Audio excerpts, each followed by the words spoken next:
We'll be getting started shortly. We're going to let everybody kind of get settled into the room first. So give us about 30 seconds.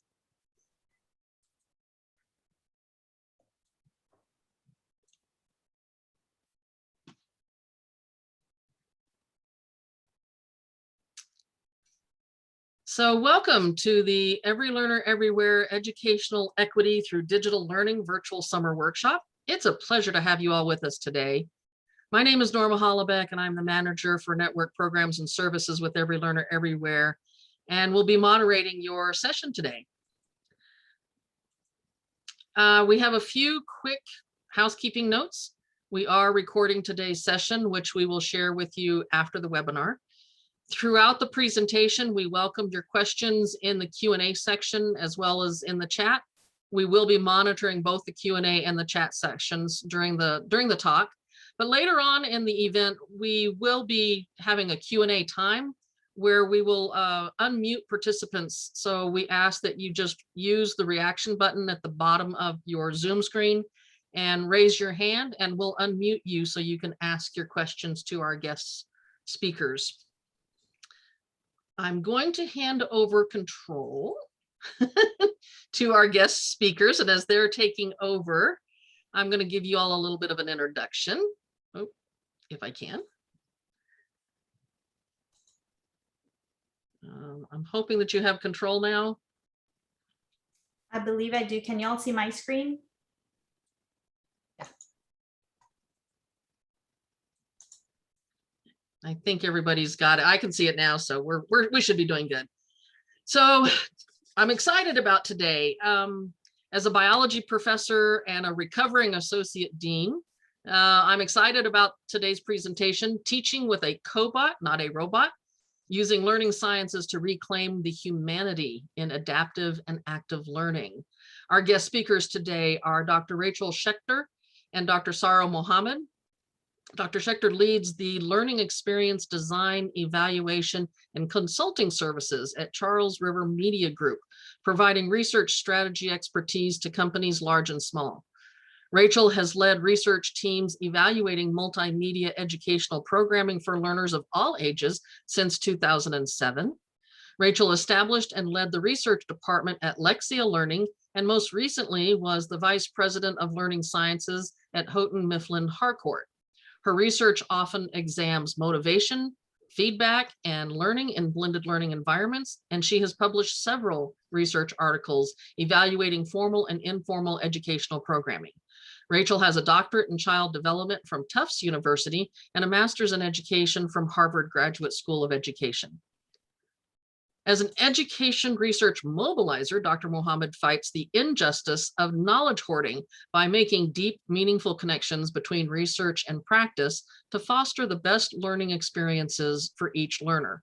Saro loves bringing learning science to life for educators, which she was able to do during her 15 years experience as a managing partner for research and measurement at the Learning Accelerator and as the inaugural assistant director of 2 research units at the University of Texas at Austin. She is founder and principal of Ed Research Works, a founding board member and executive director of Capacity Catalyst, and a co-founder of the Teaching and Learning Research Community. Saro holds a doctorate in educational psychology from the University of Texas at Austin and a Bachelor of Science degree in brain and cognitive sciences from Massachusetts Institute of Technology. I will now hand it over to Rachel and Saro. Thanks so much, Norma, and welcome again, everyone. Today, Rachel and I will really be talking about how to use learning sciences to reclaim the humanity in adaptive and active learning. And so I hope you appreciate the catchiness of the title. We really want you to feel like you're teaching with a cobot and not just a robot. So I'm Saro, as Norma mentioned. And I'm Rachel. Hello, so great to be here with all of you today. All righty, so here we are, learning sciences. So just like using a kitchen gadget for the first time, it can be a puzzle to figure out how to leverage courseware to enable active learning, especially when our learners are at a distance. But understanding the mechanics of learning can help you all put the pieces together in a way that will work for all your students. So this presentation explores 4 dimensions of motivation and feedback, 2 learning science pillars that engage students in the learning process and really helps them foster long-term memories. So building awareness of each student's experience on these dimensions increases your ability to take notice and reflect on how courses are working to help support your iteration and design for equitable instruction. I'm going to be playing with my things here. Okay, great. So motivation and feedback. So these are both inputs and outputs of good design. Intrinsic motivation, it helps us become lifelong learners, focusing on the intrinsic rewards, right? Our own learning, the curiosity, the excitement, the social aspects of learning, not the external rewards, not a grade, not a prize, not a pizza party. While getting a good grade may not even be what we're going to be seeing in the future of learning. And it's certainly not why we show up and come to work every day. Now, feedback, that guides our journey. We have to be self-aware and socially aware. Those are our 2 components of social and emotional learning in order to understand what's working and not working along the way. Noticing what's happening, understanding the parts of the learning plan, collecting data, analyzing and seeing those outcomes, reflecting on how the pieces fit together and impact each other. Those are all the ways that feedback can help you support your learning design and help boost outcomes. In thinking about how we now apply motivation and feedback, we narrowed in on 3 key strategies: retrieval practice, goal setting, and community building. We're going to walk through each of these strategies with a lens of motivation, when feedback can enhance these strategies, how you can use your adaptive software to really execute these strategies efficiently and effectively. So the first one that we're going to talk about is retrieval practice. And we're going to spend a little time on what that is, because both of those words probably have a lot of meaning to you. But when you put them together, it's not so obvious what they mean. When learning scientists and cognitive scientists talk about retrieval practice, really just what they mean, very simply, is recalling information that you learned before or bringing it into the front of your mind. Sometimes, if you think about when you learn a new name or a new phone number, you mentally repeat it, right? You say it over and over in your mind. That's actually rehearsal, not quite retrieval. Retrieval would be more like if you tell yourself, I'm going to try to use someone's name later on in a conversation after you first meet them, so that you know that you can remember it better later on after you've met and, in a few days. In a class setting, if you just ask students to answer a question about something they learned before, even if you only ask them to do it mentally, that's a retrieval practice strategy.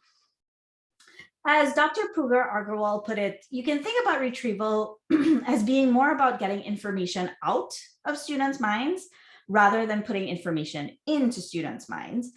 And the act of simply recalling information, which is really moving information from your long-term memory back into your working memory, that act strengthens the connections that you've made between this information and other bits of knowledge that you know and that are stored in your long-term memory. So that makes the new information better remembered and more easily remembered. So Pooja Agarwal, in her book, Powerful Teaching, she has this great stat that I wanted to share with you. So the question was, she asked students, does retrieval practice make you more or less anxious for unit tests? 72% said less anxious. Did that match your expectation? Well, when I first thought about it, I was like, well, then aren't you being quizzed all the time? Wouldn't that make you more stressful? But then you realize actually it just kind of becomes your norm. And what is so exciting and motivating about retrieval practice is it helps you have this concrete reminder of what you know. You get evidence that you know it over and over and over again. It strengthens those connections that you've made between concepts in your own mind. So it promotes transfer, the generalization of knowledge, and that itself is motivating. It also activates your prior knowledge, which can help you be more successful in the learning process. The more successful you are, the more motivating it will be.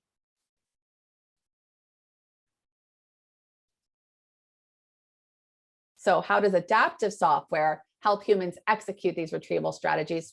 Well, first of all, it's easier to ensure retrieval when it's already incorporated seamlessly and often into our lessons. So you can set that all up in advance.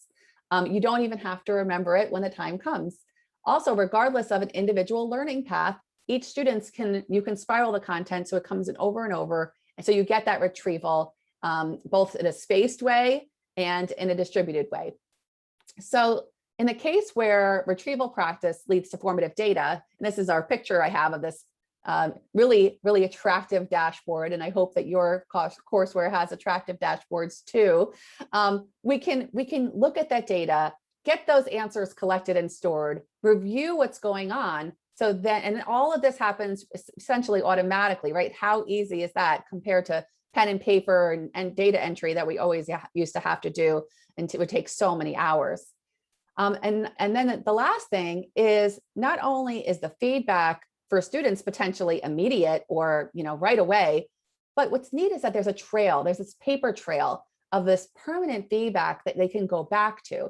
Feedback might be easier to give using software. Also, hopefully it can accommodate multiple modes of feedback. You can have notes, maybe give videos, or even put audio over your feedback, so you can just say it out loud, mark up a report, and it can be saved. So you can go back to it if you need it, and students can go back to it as they need it. So all those really handy ways that adaptive software can support retrieval.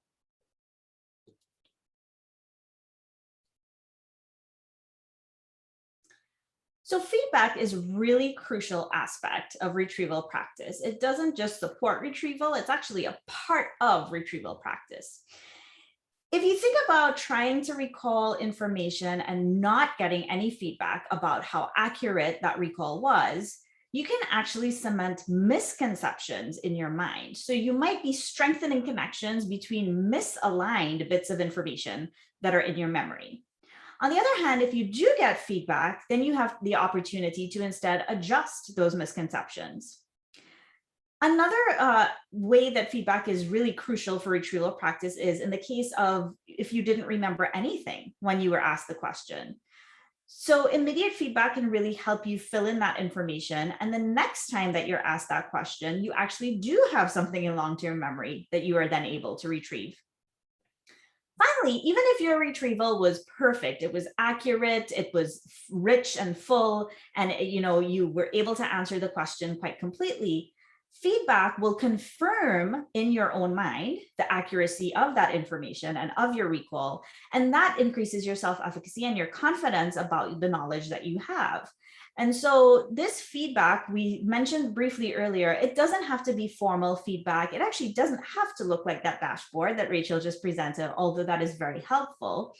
It can simply consist of putting up the answers to a question that you asked the whole class to think about, or maybe even asking students to check the answer at the end of an activity when they've been answering questions individually.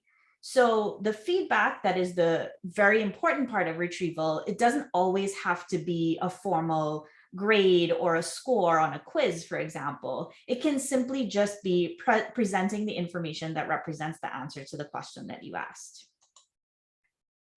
So I know that felt really quick, at least it did to me. And retrieval, there's a whole lot of science and cognition that is evidence that supports the idea of retrieval and how effective it is as a learning strategy. So if you want to learn much more about this evidence and other strategies that you can use, you can please go to Dr. Agarwal's website. It's retrievalpractice.com. And there you will find all sorts of information about retrieval and related strategies. I know Rachel mentioned spiraling. There's also spacing and interleaving, all of which you can find information about on this website. We're finally through the first of the 3 strategies that we're going to discuss that focus on improving motivation and using feedback to enhance learning with your adaptive courseware. Before we start getting too much further into it, we want to engage you in this process in a little activity.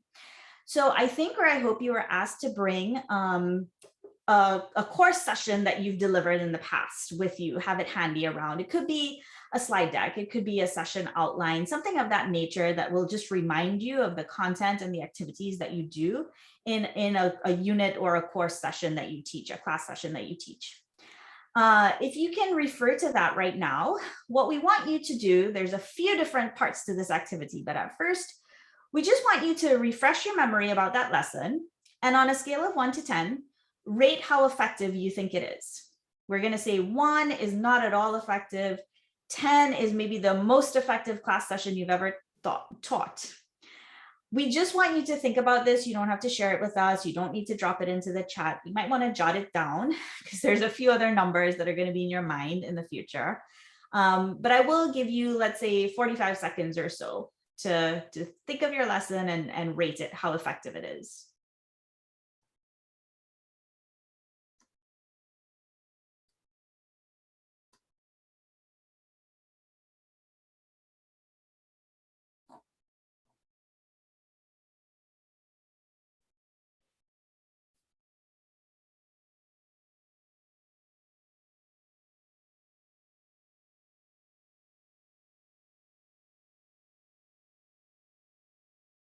Five more seconds.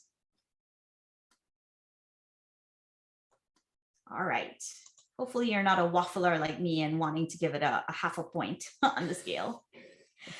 So now we want you to think about the same lesson, refer to the same, class session that you've taught before, that you just rated on that scale. And we want you to rate the same. We are answering the same question. How effective is this class session or lesson? But instead, we want you to use this rubric. So in this rubric, there are 3 criteria: motivation, feedback, and retrieval. And then the scale also goes from 1 to 3.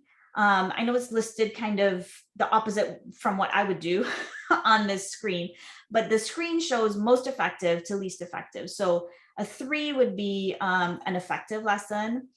A 2 would be, so the criterion is fully present and it's explicitly present in your lesson. A 2 would be it's developing. So it might be present, but maybe not as fully as it could be, or maybe not explicitly. And then a 1 would be just beginning. So it might not be present at all, or it's there in name only, but it's still very incomplete, or it's not very explicit at all. It's completely implicit. So I'm going to give you a longer time because there's more scores here, but you should end up with 3 scores. How effective is this lesson? Using this rubric, you should have a number for motivation, a number for feedback, and a number for retrieval. And we've included examples on here because this is not a test of your knowledge of motivation, feedback, and retrieval. So we want you to be able to actually rate the lesson.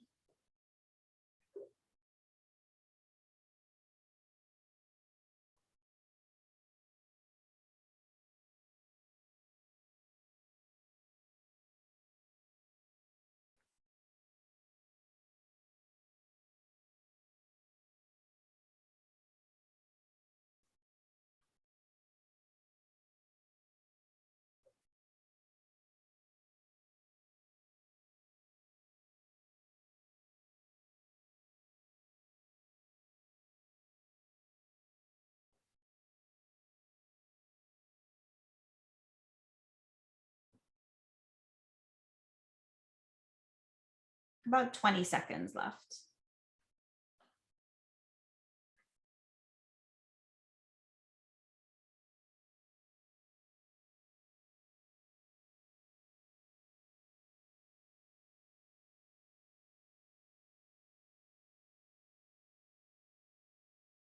Five more seconds. It's harder to do these activities when there's no back and forth. Yeah. So at this point, I was wondering if anyone would like to share, and maybe in the chat might be easiest at this point. And I can read out from the chat if the attendees, if you can't share with attendees, we do need some game show music. But would anyone like to share what you rated the lesson on the first scale, the scale of 1 to 10? And then on the second time, what was your highest criterion and what was your lowest? And then why? And as folks are dropping that into the chat, really what we wanted you to be thinking about with this activity was, which way was easier to rate your lesson? Was it with specific criteria or without? Which way of rating the effectiveness of your session plan did you learn more? And then which way gave you enough to maybe be able to revise the session to be more effective? So we have some coming in. Some folks gave them their lesson a 5, an 8. So the person who gave their initial lesson a 5 said they gave themselves a 3 on retrieval. That's excellent. The person who gave themselves an 8 also scored the highest on retrieval. This is great. Motivation was a 1 on the lesson that was graded a 5. And yes, they're saying they had a retrieval activity in their lesson. It's that easy, really. Using the rubric was overall easier to rate my lesson. It reminds me of what I need to include in my lesson to make it more engaging. Excellent. How do we build motivation? That's a great question. So by the end of this session, you should be able to start answering that question. You won't have all of the tools, but you should at least have a few tools to get you started. Excellent. So the reason that we did this activity was really to get you primed for the next strategy that we're going to talk about, which is goal setting. All right, goal setting. It's kind of like I have our GPS coordinates and routes here, because in order to know how to get there, we need to know where we're going. So goal setting and objective setting are knowing where you are, where you need to be, and the steps to get there. There may be one best way to go if you want to avoid toll roads, perhaps, or there might be multiple routes. And some students may need to make extra stops or detours in order to help meet everybody at the end of the line. So when we saw the rubric, right, when we knew where we were going and all the stops we had to hit on the all the stops we needed to make on the way, then you can kind of understand how you're going to then design your lesson in order to meet those goals. This also really helps your students because it allows them to know where to be paying attention for studying, what to focus on as they're creating and working through their learning pathways. It also helps drive a community towards communal group goals.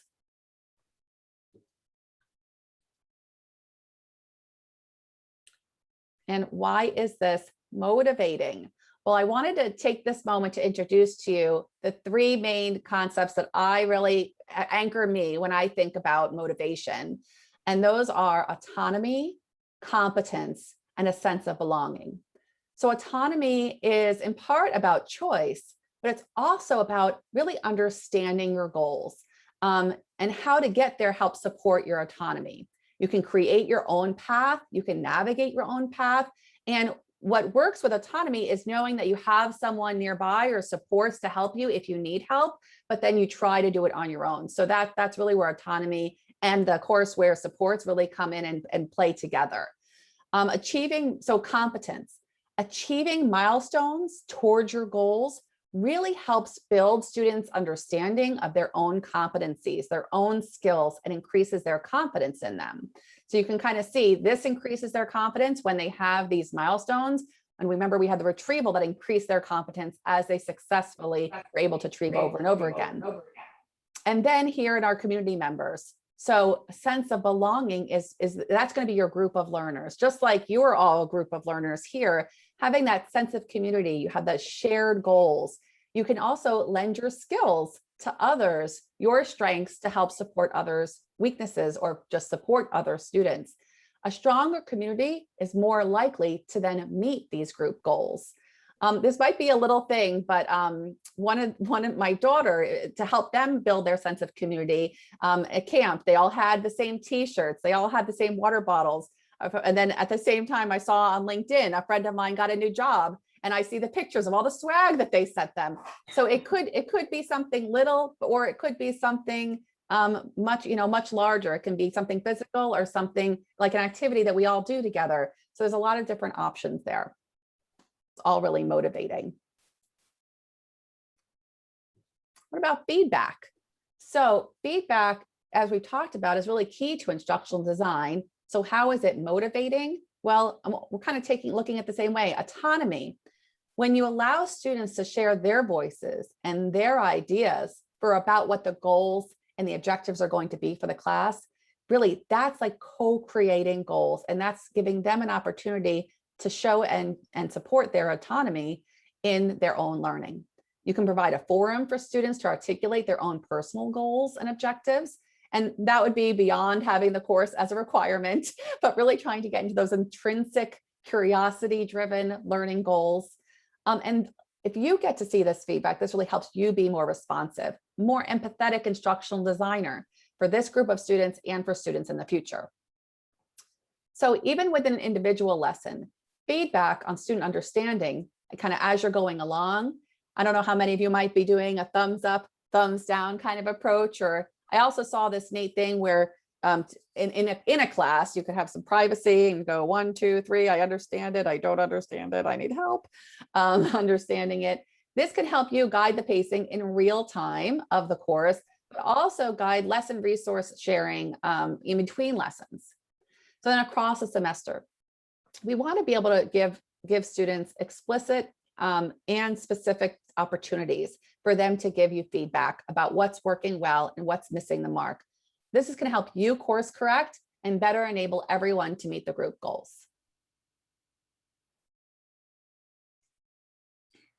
So how does adaptive courseware help you help your students with goal setting? Adaptive courseware actually can really bring goal setting to life. When you think about motivation, there's one model of instruction, it's called target, and that facilitates intrinsic motivation through 6 different facets of the classroom design: the task, student autonomy, recognition, grouping, evaluation, and timing. And adaptive software really can facilitate motivation through any of or all of those 6. You can allow students to choose the task that they're completing when they learn new content or skills. You could provide them with more autonomy on how they choose to demonstrate their learning. The software can serve as a platform for recognition of their work and for grouping students into groups to learn together, or to do certain tasks together. And then finally, it can provide a platform for more personalized evaluation and pacing through the learning of content and skills. You can do this like logistically through the use of automatic and preset routines. So much like with Retrieval, you can kind of set it and then not forget it, but then you don't have to constantly be doing it. With goal setting, you can use your software and routines in your software so that you're not always having to individualize a lesson or a task or an evaluation to each student constantly, but you can rely on the software to help do it for you. And especially if you have adaptive courseware, you can use the courseware to set certain limits or triggers or decision points that will allow some students to, if they've met certain criteria, be able to understand how close they are to their goals or vary any of these aspects of target automatically, so that you're not always having to go in and look at the dashboards and tweak it yourself. So once again, that was a really quick run through on goal setting, but we have 2 resources here. They are both at Institutes of Higher Learning. One is from Carnegie Mellon, the other is from Brown University. And these go much deeper into goal setting for instructors, especially at the higher ed level. Either one of these goes into the nuts and bolts of how you design a course with goal setting in mind. Great. So we're going to have another activity now for us to get to know each other a little better and do some sharing where it's going to be a little bit freer for us to chat with each other and contribute online together. So please go to this Padlet. So it's there. And also we'll stick it in the link for you in the chat for you. And the question is, which of these inboxes looks more like your inbox? Are you more of a 0 new messages kind of person, always trying to keep that 0 inbox? Or are you someone like me with this 91,000 unread messages? So go on in and put a thumbs up for the one that matches you.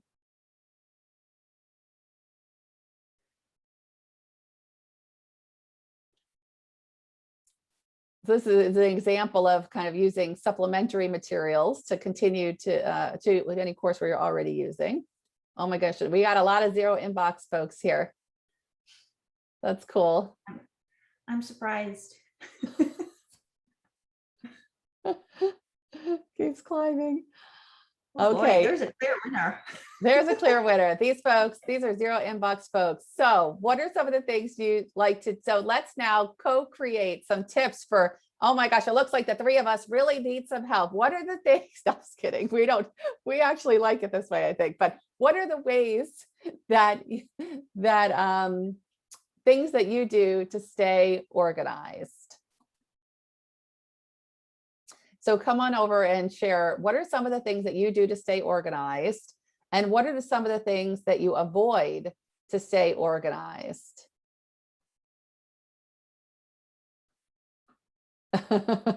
That's true. It was a forced choice. I understand. Really was.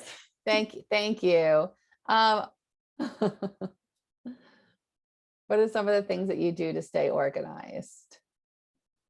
I'll let y'all in on a secret. That screenshot of the 91,000 is actually one of ours. It is not a stock photo.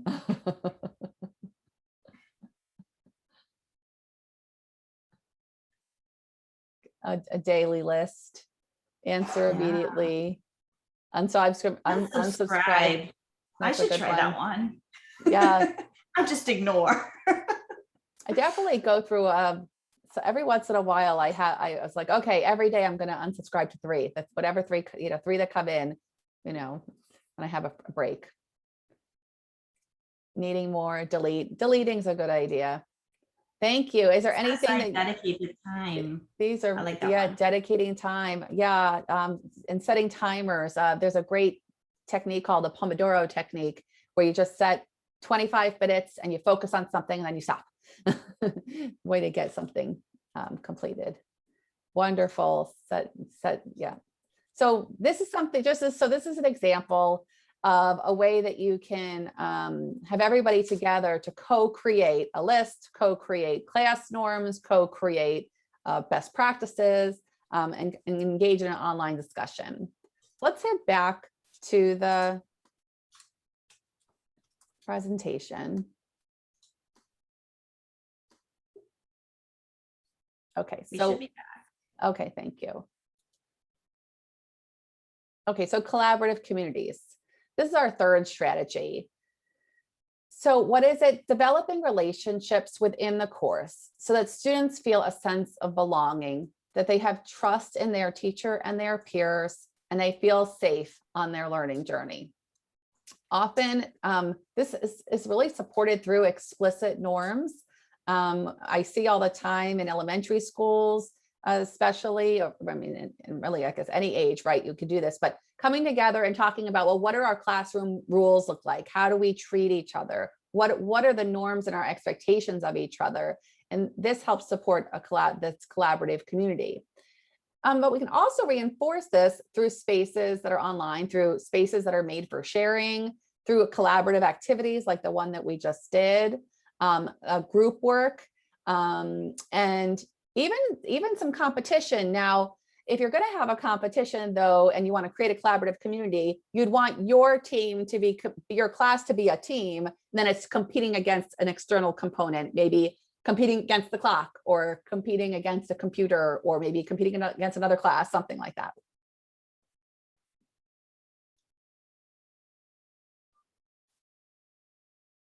So why are collaborative communities motivating? Well, when we go back to our pillars of motivation, we talked about the sense of belonging, but also you can understand your own value and what you're contributing, as well as your peers' value and what they're contributing to the learning environment. These are both really motivating and intrinsically interested in the process when you're creating this collaborative community. Students also develop more self-efficacy and are more likely to approach learning through a growth mindset when there's a collaborative learning environment. I'm here, I'm learning, this is a process, we're all works in progress. Interesting thing about growth and fixed mindset is that it's not that we just have one or the other. It's quite situational and contextual. So we can always be bringing it back to we're learning together, we're growing together, and we all have the potential to do well. Collaborative communities also give space for more authenticity. I mean, you saw right away, somebody called us right out and they wanted to have more options in the 0 to 90,000 inbox. Well, that's real world. That's bringing the truth to the space. And I appreciate that. And I thank you for that. And I think that's such a great example of how collaborative community activities like this can bring the real world in and help individuals really feel like they're contributing to learning environment.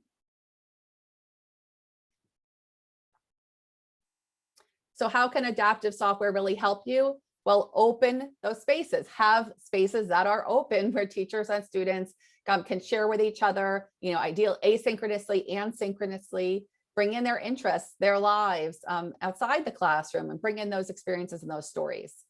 Another thing that you can try to leverage that you may not have thought about before is customizing the space. One of the things we did at both HMH and Lexia, and there's a framework called Agile in software engineering. And one of the things that they do is they have teams with names. They all name their teams. Really helps bring that sense of belonging to the group. So, and it's always so funny because you're like, what are the deliveries for the gummy bears this week? And it's all the names. It doesn't have anything to do with anything, but it's the personality, it's the group. They created that name and that they own that name. And then, and we all acknowledge them by that name. So although it may seem like a small thing, it can be a really meaningful, and it can be a meaningful and deep relationship kind of a thing.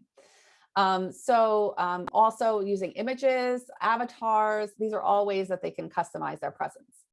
And then of course, providing mechanisms for sharing ideas, having those discussions about the course content.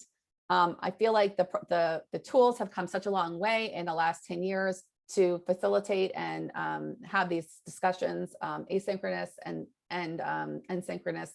It's just a great way to have their collaborative community really be talking to each other about their learning.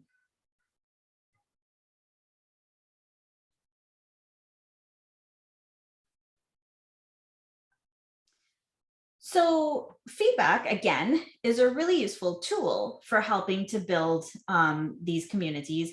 And actually, it's much more reciprocal than that, because having collaborative communities also helps the depth and quality of feedback that gets provided.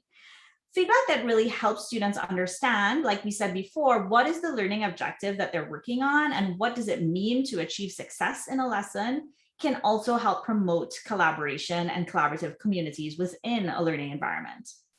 This type of feedback makes students much better able to do their own self-feedback, reflect on their own work, and understand where they are and where they might need to improve. And they can also provide deeper, more meaningful feedback to their peers as well. All of this sort of interaction and back and forth flow promotes a sense of belonging within the learning community, as Rachel just mentioned, and it creates a safe space where students can ask questions and provide answers to each other. And we know that that leads to deeper learning. Both asking questions and answering questions are an important part of learning. So this type of interaction is more beneficial than what we might conventionally find in classrooms, which is a much more one-way interaction with the instructor or the textbook, or one source being perceived as really the only resource that can answer questions.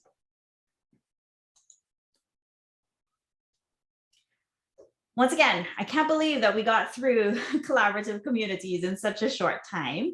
And so I'm sure that you have a lot more questions about how to do this in your classroom and also why you should be doing this. If you want to do a much deeper dive, we recommend the supportive classroom environment page of CASTLE, which is the Collaborative for Academic, Social, and Emotional Learning. And that group and this website were both focused primarily on K-12 learners, but all of the information is applicable to learners of all ages. If you're really interested in a resource that was specifically designed for higher ed, there's also this book on the screen, College Students' Sense of Self-Belonging, by Terrell Strayhorn. And that one talks about how students who are all bringing layers of multiple identities, how they experience college, and it provides a lot of examples and best practices to help students belong and feel belongingness within and beyond their classrooms. And as Norma put in the chat, I just wanted to mention, you will have access to all of the slides in PDF form and all of the resources that we're sharing when she posts the recording later. So thank you so much for staying with us this long. You know, we don't like to lecture this much, so we try to make it very engaging. Our final activity of this session is a retrieval practice strategy. So simply, what do you remember about motivation and feedback from today's presentation? You don't have to share. You can just jot it down or think about it for yourself. But if you would like to share, you can drop it into the chat and share it with you and share it with your fellow attendees if you can. If I see any that come into panelists alone, I'll read them out. Basically, it's a brain dump. What are all of the things you remember? And I will give you all a few seconds, maybe 45 seconds to complete.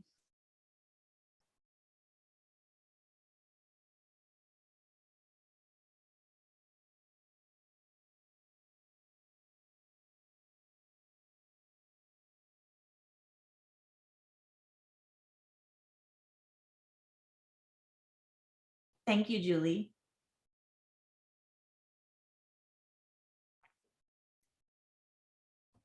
We have a question from Christine that I'm probably going to punt to Norma.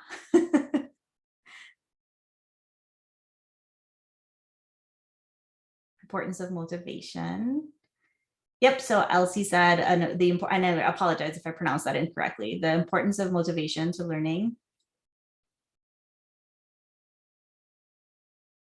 Kevin said that interest is results in higher retrieval.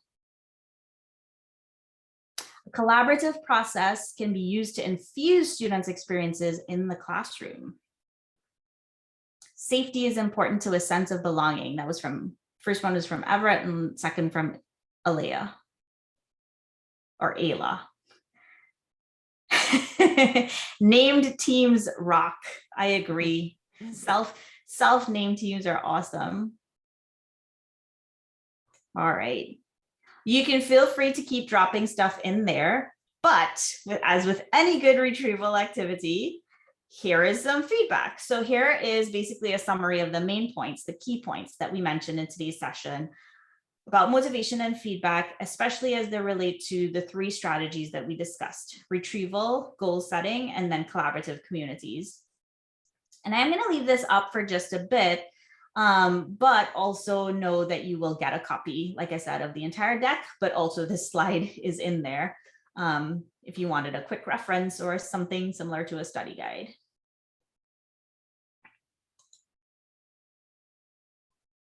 All right, so a call to action. So we'll be giving these questions to Norma for you to include for the rest of your week, a discussion questions, and then for you to use as you revisit and prepare for your own teaching this fall. So I'm not going to read all these to you, but these are, but I'll just kind of like highlight some of the thoughts in the list. So what are you already doing to be motivating, to have feedback, and then also to hit on those strategies? What strategies have you found to be motivating for your students? What do you want to try maybe to increase their motivation? How are you using feedback? Is there anything you learned this summer about your tools on how you can increase your use of feedback? Maybe you want to have a goal for yourself, having goals for yourself, and then you can follow through and see how you meet them. Maybe you want 2 retrievals per 20 minutes, whatever it may be. And then look and see, do your students have clear goals and objectives for each lesson, across lessons, for the end of the semester, for the end of the year, and how is your course meeting their long-term goals? And then how are you going to be thinking about collaborative learning? What have you been doing, and how can you maybe really boost that game coming up now that you and use your Cobot, use your Cobot, your courseware, to help you help you do it easier, smoother, faster, or maybe, and hopefully more effectively.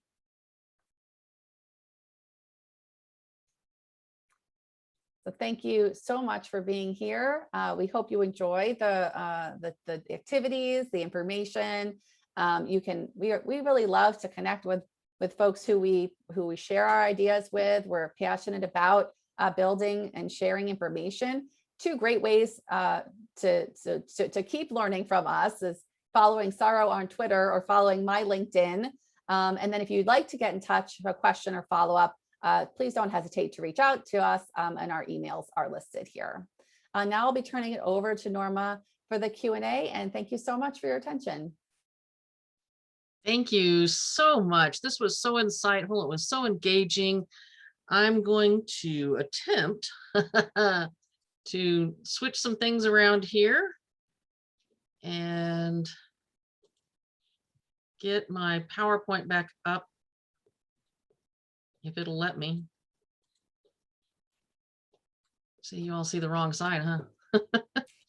Okay, so I am going to look for those hands.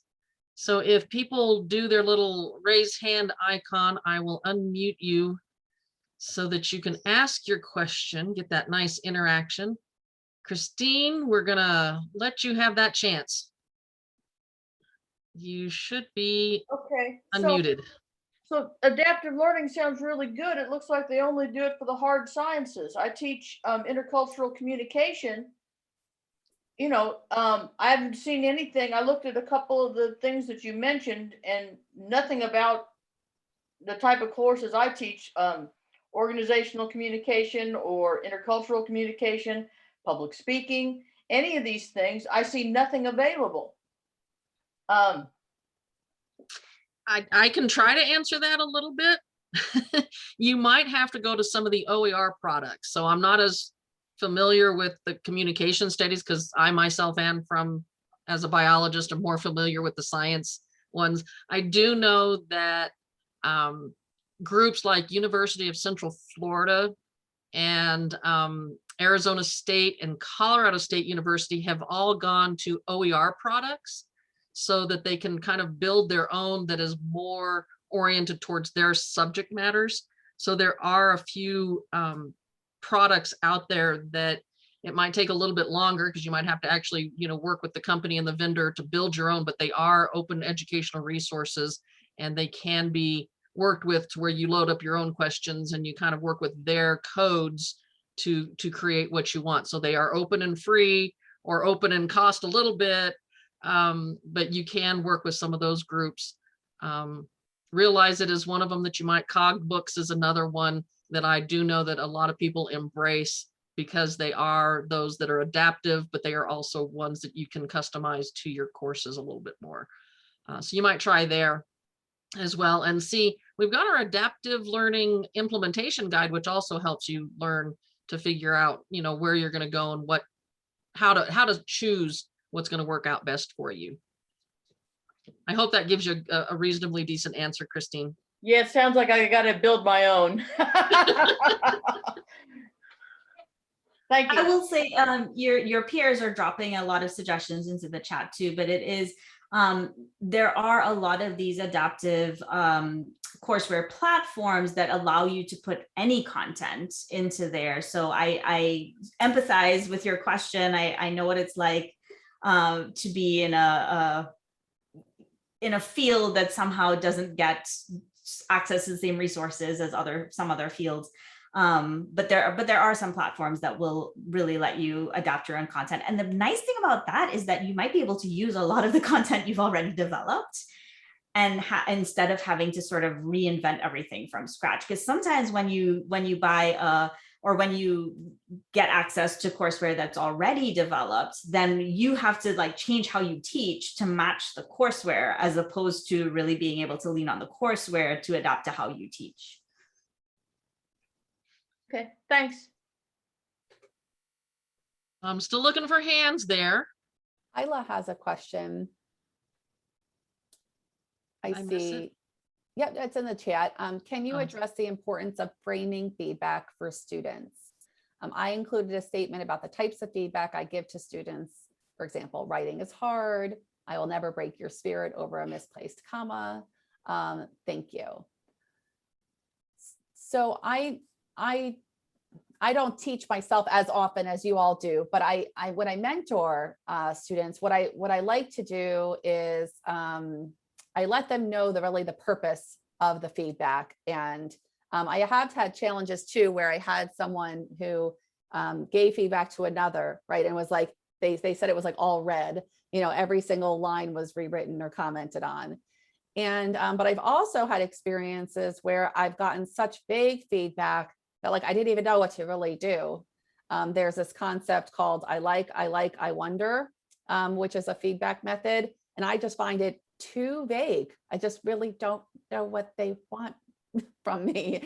So I think that when we have clear expectations, when we have that like success criteria, that's really going to be key to be able to have that feedback be tightly connected with the goals, the expectations, and then having it be purposeful towards progress. Sarah, do you have anything you want to add? Yeah, I think so. I'll address this question as well as one that came in on the Q&A about feedback potentially being demotivating, and how do we ensure that feedback is motivating as opposed to demotivating. I think one of the things we touched on briefly is the role that building collaboration and relationships plays. And we talked about how feedback can help do that, but it really is a reciprocal relationship. So you want feedback to be happening in a culture and a context that feels safe, and that does feel where you do feel like everyone has your best interest at heart. So whether you're giving feedback to yourself or to your peers, or let's say whether you're receiving feedback from yourself, from your peers, or from your instructor, you know that it is in a context where the reason that the feedback is being provided is so that your learning is improved and advanced. And so that culture building, that relationship building aspect really does lend itself to developing that type of safe space where feedback can be given and received in ways that are motivating and in ways that are that don't feel critical or personally or individually attacking, but then that also aren't vague. And then the other two things I'll briefly mention is this is why success criteria are so important, because again, if feedback is vague, so vague that it is meaningless, then there really isn't a point in giving it to begin with.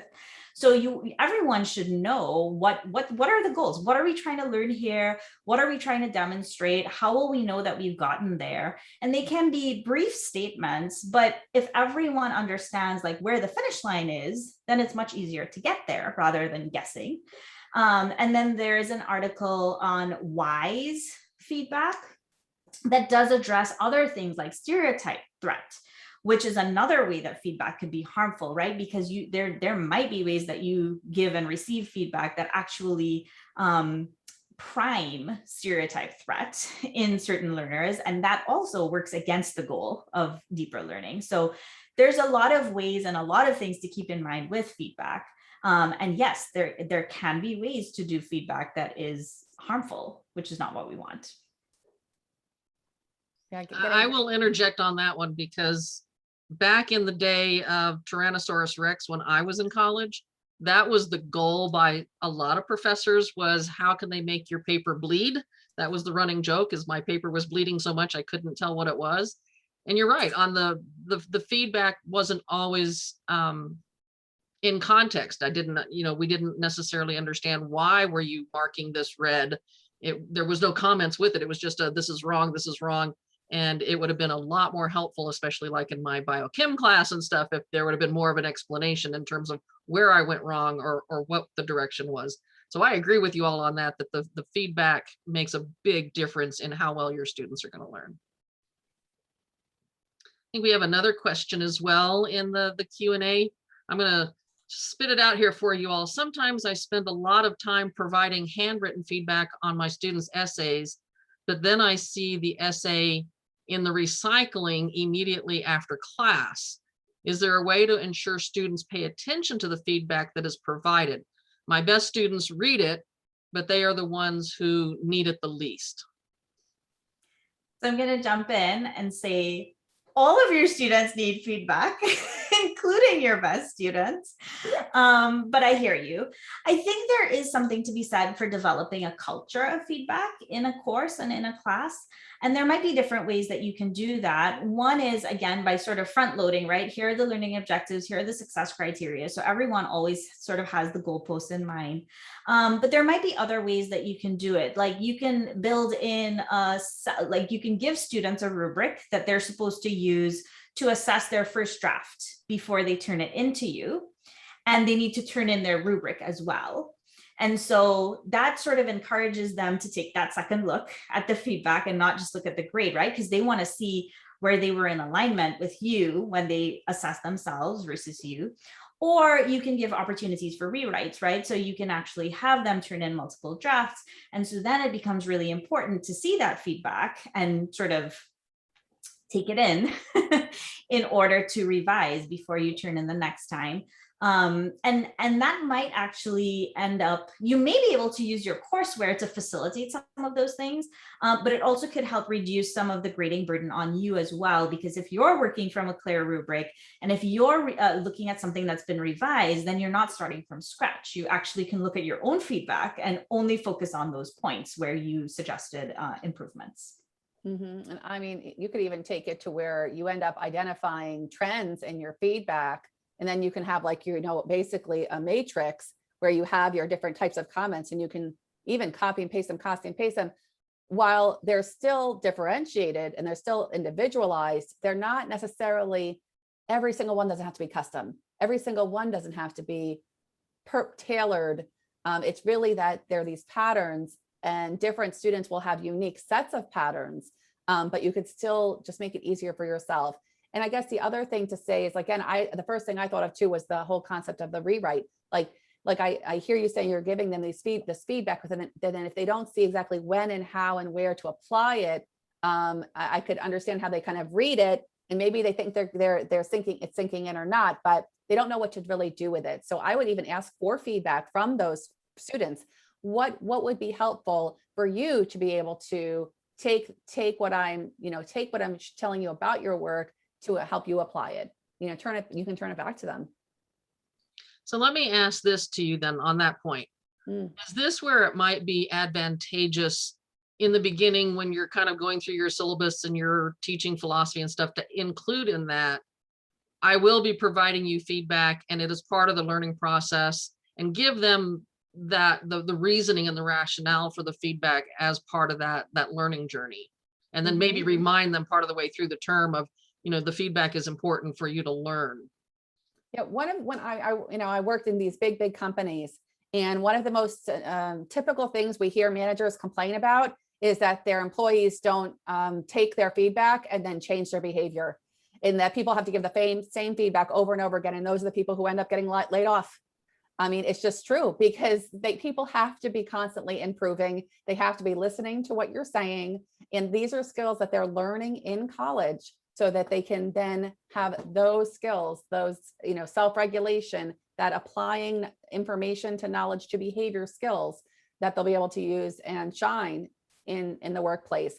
And being adaptable is probably the number one most important work skill right now. Yeah, That's a good point. It's something you learn in college that will help you in the workforce later. Well, and I just want to mention, like, all of this is probably obvious to all of us sitting in the room, right? Because we are on the sort of teaching side of things, and we're like, of course you need to read my feedback. Like, why else would I do it? And it can be frustrating, let's face it. When you do put a lot of, I know grading, especially written work, is not a trivial use of your time. And so to see it in the recycle bin, I think it's very disheartening. But we also have to remember that from the learner's perspective, if there is a culture or a pervasive sort of approach to learning that says, well, you're doing this class because, let's just say it's a writing requirement that all freshmen have to take, or all underclassmen have to take, and you have to pass. And so why are you doing this class? Well, because I have to pass it if I want to graduate. that's not nearly as motivating, right? To look at the feedback and sort of get into how you can improve, as if you set the stage at the beginning of the course to say, like, why are you here? You, Norma, as a person, right? Not as an undergraduate who needs to pass this class in order to graduate. And all of those things are going to help. Even asking the question now makes Norma feel like you are much more invested in her learning journey, right? And that maybe she can come to you and say, hey, I'm not really sure why I'm in this class. I'm in it because it's a requirement. And you can talk about all of the different ways, like, okay, so what are your career goals? What are your, and I know that not everyone is going to be able to do that for every single student, but I also know that all professors have office hours. And so you can encourage some of those students to come to your office hours to talk a little bit more. And I'll bet as that relationship deepens, then they will spend more time reading your feedback, and they will be looking for ways that it is helpful to them, maybe not in the class, maybe not to rewrite their essay, but like as a learner who is going to enter the professional world in 1 to 3 years. Yeah, I wish I would have had more professors like that, because it had, I would like students to understand that learning has evolved, teaching has also evolved. We are getting better at it. We might not be perfect, but we are getting better. And that's why faculty members are in workshops like this, is so that we can be better, because we understand that the students really are there to learn, and we want to help them with that learning journey. So I'm excited about it, and I'm really hoping that we all can take this and continue moving forward on our learning journey so we can help our students as well. So we are at the top of the hour, and I would love to thank Saro and Rachel one more time for such a fabulous discussion. It's motivated me. I have some ideas now. I need to go and change some things in my feedback to my students as well. I do want to thank our audience for being with us today. Just a reminder that we are recording this session, and this is our third session recording of the series, the video of the series. So if you want to access the whole playlist with all 3 of the videos, you can do so. I put the link in the chat on our YouTube channel with the playlist there. I want to thank our speakers one more time for their time and effort. And I would like to thank our audience for their time and effort. And I really hope you all got something out of this and can take it back to your classes this fall. We look forward to seeing you for future webinars and events. And I want everyone to have a wonderful day.